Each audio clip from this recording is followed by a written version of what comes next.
Unit 1, 1.1, Exercise 2. Speaker 1. I've had a really fantastic year. It all started last November when I was dragged along to a party by a friend. I was in a terrible mood, I remember, and nearly didn't go. Anyway, I was wearing an outfit I'd made myself, in soft black leather and antique lace. Quite an unusual combination.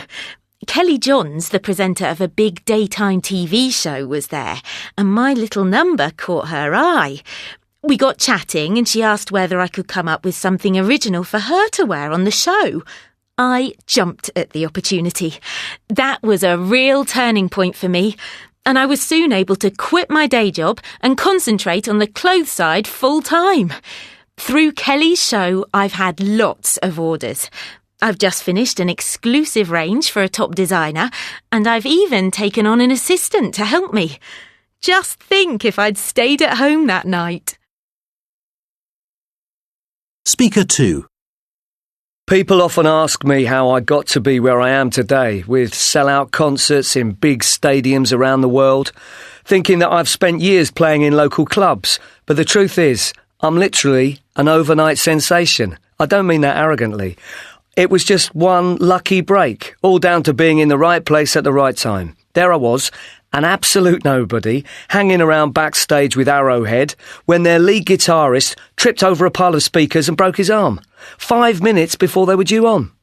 I'd been telling them about my awesome guitar style, so naturally, they all turned to me and said, "Kid, help us out here." And I did. The place was packed, and I can still feel my hands shaking as I played that very first solo. It went okay, though, and the rest is history. Speaker 3. I was in Milan visiting friends, trying to cheer myself up after a dismal few months. My long-term boyfriend and I had broken up, plus I'd left a job without another to go to. My money was running out and I was planning to leave a few days later. Anyway, my friend suggested that I should take a look at Verona before going back home and told me what time train I could get from Milan. Well, for some reason, I ended up on a slow train going south without realising my mistake. Both trains had left at the same time. I fell asleep in the compartment and woke just as the train arrived in Bologna.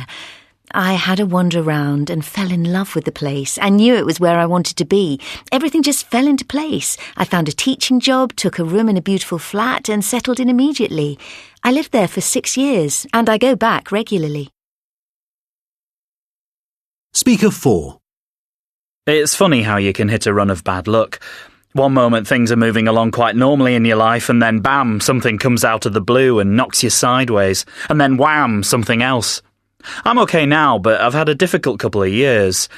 My problem was quite simply that I'd been living beyond my means for a long time, and some debts finally caught up with me. Even then I thought I'd be okay. I arranged to pay them off little by little from my salary, monthly, you know. But then the place where I was working cut back on its workforce and they let me go. Well, that was it. I suppose I panicked. I wasn't thinking straight, you know. So I just packed a bag, got on a coach and left town for London, where my life went downhill fast. I got in with a bad crowd and one thing led to another. It's a miracle my brother ever tracked me down, but he's got me back and sorted, with a roof over my head and a new job on the cards. Speaker 5. It could be a story in true romance, but it really happened just like this. Almost 20 years ago to the day, I was waiting for a bus after another mind-numbingly awful day at work. No bus in sight, of course. I was in a rut. My job was going nowhere. Anyway, there I was, staring gloomily at my reflection in a puddle, feeling utterly sorry for myself and thinking, is this really all there is to life? Then I saw two things in that puddle, one imperceptibly after the other. The first was no surprise, huge splashes of rain as the heavens opened yet again. But then, this enormous red umbrella appearing behind my head as if by magic.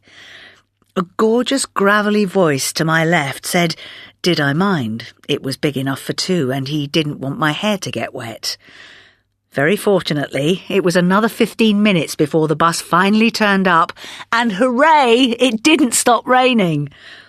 His name was Terence. though he's been Terry to me ever since, and Dad to our 3 wonderful children.